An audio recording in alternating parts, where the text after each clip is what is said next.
Assalamualaikum warahmatullahi wabarakatuh. Halo guys, kembali lagi bersama saya Bobby Herian. Kita akan bahas tentang judul awal mula Islam. Karena ini video ini penting menurut saya ya. Karena ada orang nggak ngerti, banyak orang nggak ngerti tentang kapan Islam tuh awal mulanya ada. Mereka kebanyakan itu bukan kebanyakan ya, banyak yang selama teman-teman kita Kristen yang perlu saya luruskan di sini, mereka memahami atau menganggap bukan memahami ya, mereka menganggap karena mereka tidak paham ini, mereka menganggap bahwa Islam itu sudah ada sejak baru ada sejak Nabi Muhammad diutus. Itu salah besar. Kenapa? Karena ada satu pertanyaan simpel atau dua pertanyaan simpel yang harus ada jawab sebelum Anda mengajukan klaim itu, mengajukan narasi itu. Pertama, saya tanya sekarang, apa agama Nabi Adam? Islam kan? Islam. Dalam agama Islam, Nabi Adam diyakini sebagai beragama Islam. Dia seorang Muslim. Nabi Adam adalah beragama Islam dan seorang Muslim. Nabi Adam adalah Nabi pembuka dalam Islam. Karena dia adalah bapak daripada Nabi. Selain Ibrahim ya, maksudnya itu bapak yang pertama. Karena Ibrahim itu adalah di bawahnya Adam. Dari sejarah gitu kan, dari sisi waktu. Dia lebih dulu Adam diciptakan. Sehingga Abraham adalah bapaknya Islam, tapi bapak lebih tua lagi ada Nabi Adam nama dia. Jadi kalau logika itu, kalau Anda bisa jawab itu, ya, setelah Anda menunjukkan narasi bahwa Islam itu sudah ada, baru ada sejak Nabi Muhammad diutus, Anda jawab pertanyaan itu. Apa agama Nabi Adam?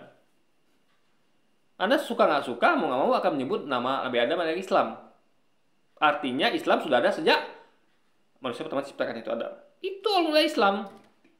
Jadi Tuhan itu mengutus nabi-nabi ya ke dunia ini, ada sekitar nabi rasul itu sekitar ratusan ribu ya, karena dunia ini luas, sekali lagi ya, dunia luas. Tiap Tuhan itu harus berlaku adil, nggak mungkin satu kaum itu tidak mendapatkan nabi sama sekali, tidak mendapatkan informasi, karena informasi itu kan melalui nabi, utusannya resmi ya. Jadi Anda tahulah kenapa Tuhan itu menggunakan yang sosok yang namanya nabi, utusan, karena nabi yang dimengerti manusia. Sosok nabi itu kan manusia, jadi manusia dikasih tahu, dikasih pemahaman dengan manusia juga. Karena yang ngerti bahasa Indonesia adalah manusia itu juga. Nggak mungkin dong ada ngutus monyet untuk kepada manusia, kan aneh, ya kan? Karena realnya ngapain juga ngutus monyet, meskipun dia mungkin bisa bahasa manusia, kan kurang meyakinkan. Mending langsung ngutus manusia. Nah, misalnya Anda mau ngutus, misalnya Anda di hutan nih, Anda mau ngutus kepada kawanan monyet untuk ya memberitahu lah apa yang harusnya Anda mau gitu kan. Nah, itu kan Anda ngapain, Anda nggak ngerti bahasa monyet, Anda ngomong apa sama monyet? Mending Anda tuh latih dulu satu monyet yang ngerti tentang, karena kan itu monyet itu kan dan lain itu kan perlu dilatih agar memahami kita. Ya.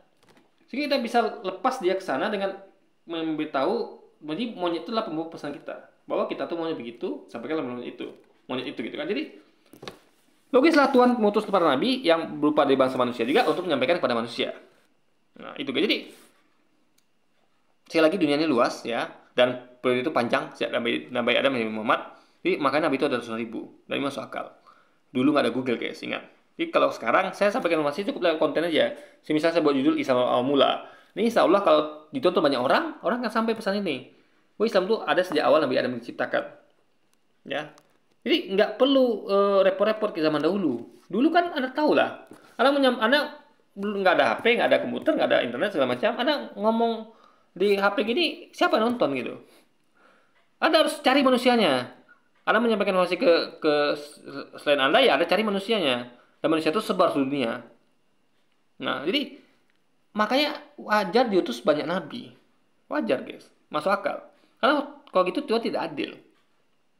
Jadi nanti manusia itu nggak bisa lagi membantah ketika mungkin mereka mengatakan bahwa aku nggak tahu tentang kamu Tuhan, kamu tidak ada ngutus nabi padaku yang resmi. Bagaimana aku tahu tentang kamu? Nggak bisa dijawab gitu karena mereka pasti diutus nabi pada mereka. Ya, makanya Anda lihat misalnya kayak ada namanya Buddha, entah Yesus atau siapapun itu mungkin bisa jadi salah satu nabi juga Buddha itu, ya.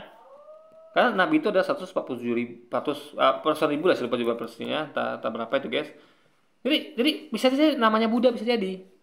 Ya, saya bisa memastikan bahwa namanya adalah Buddha, tapi saya bisa pastikan bahwa pastikan bahwa memang ada nabi yang diutus gitu kepada kaum itu yang di tempat Buddha itu datang. Pasti ada nabi di situ diutus gitu. Perkara namanya Buddha atau apa kita tidak tahu, tidak bisa memastikan gitu kan. Nah, jadi ini sebenarnya simpel sekali, guys. Nabi Muhammad adalah nabi penutup. Artinya kalau ada nabi penutup, ada nabi pembuka. Jadi Islam itu sudah ada sejak Nabi Adam diciptakan. Nah, baru seiring berjalannya waktu mulai ada penyimpangan. Mulai penyimpangan terjadi awal itu adalah apa, Israel atau Yahudi yang hanya nama bangsa atau nama suku diubah menjadi nama agama, itu masalah. Contoh bayangkan contoh kayak suku Jawa tiba-tiba jadi agama Jawa, itu masalah. Jadi suku Yahudi, orang Israel menjadi nama agama, itu masalah.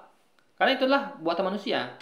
Nah, sama kayak suku Jawa atau suku bangsa Indonesia tiba-tiba jadi agama. Anda bayangkan ya, suku Jawa jadi agama Jawa, bangsa Indonesia jadi agama Indonesia. Ini kan kacau, guys. Kita perlu tahu bahwa agama itu adalah Tuhan yang ngasih tahu namanya, gitu. Nggak ada nama pun kita harus tahu itu adalah sesuatu. Kita nggak boleh memberikan nama sesuatu yang kalau kecuali kalau Tuhan ngasih tahu, oke lah. Itu kita harus beristihad. Ya itu semacam label aja yang sebenarnya itu nggak boleh kita benarkan dalam artian itu 100% benar, enggak, karena kayak sesuatu yang dikasih nama gitu. Contoh kayak ada nabi diutus kepada gini ya, saya contoh, ada nabi diutus pada suatu kaum, tapi tidak disebutkan namanya. Nah, orang boleh saja menyebut bahwa nabi ini mungkin namanya ini, nama ini, tapi hanya kemungkinan, nggak bisa dipastikan 100% bahwa nabi itu namanya itu. Paham ya? Ini sama seperti agama tadi.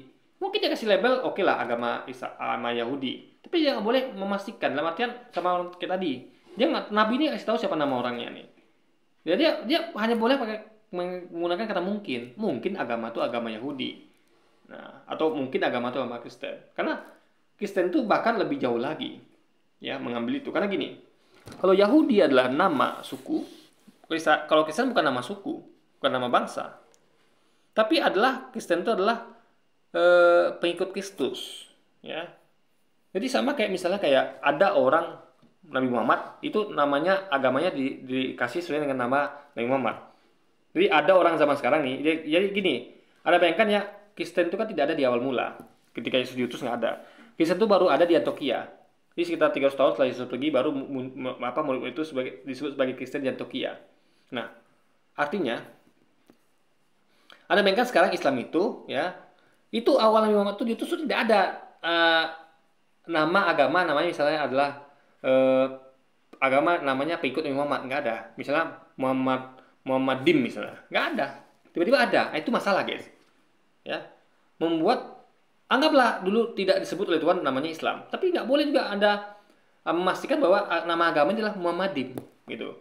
Dalam artian pengikut Nabi Muhammad, nggak bisa. Itu hanya isian Anda yang bukan suatu hal yang baku gitu. Anda bisa pakai nama lain. Itu adalah suatu yang bukan baku, tapi informasi Tuhan itu baku.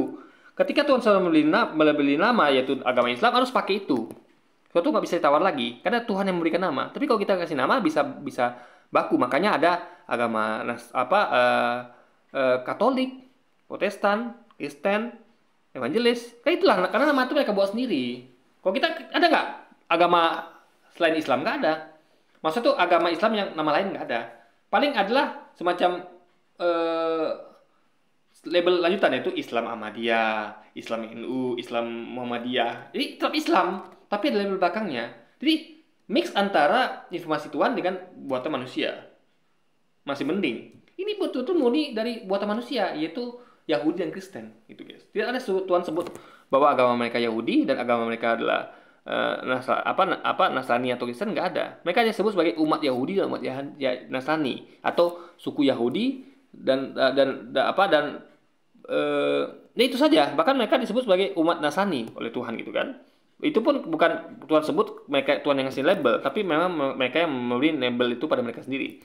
Karena Yesus adalah Nabi yang berasal dari Nazaret. Ini mereka yang buat label itu bahwa mereka menyebut diri mereka sebagai umat Nasrani, guys. Itu harus dipahami. Jadi sekali lagi ya, Islam itu ada sejak awal mula manusia pertama diciptakan, itu Adam.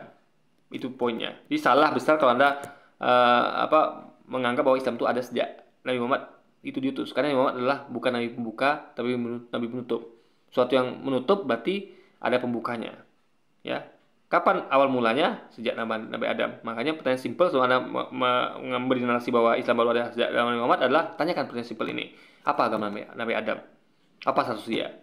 Anda akan menjawab, ya, kalau Anda ngerti Islam, Anda akan jawab agama Nabi Adam adalah Islam. Dia adalah seorang Muslim dan adalah Nabi pembuka. Artinya Islam sudah ada sejak Nabi Adam diutus, guys. Itu logika mungkin. Oke, jadi mungkin sekian dulu aja video kita kali ini dan sampai jumpa lagi di video selanjutnya. Wassalamualaikum warahmatullahi wabarakatuh, guys.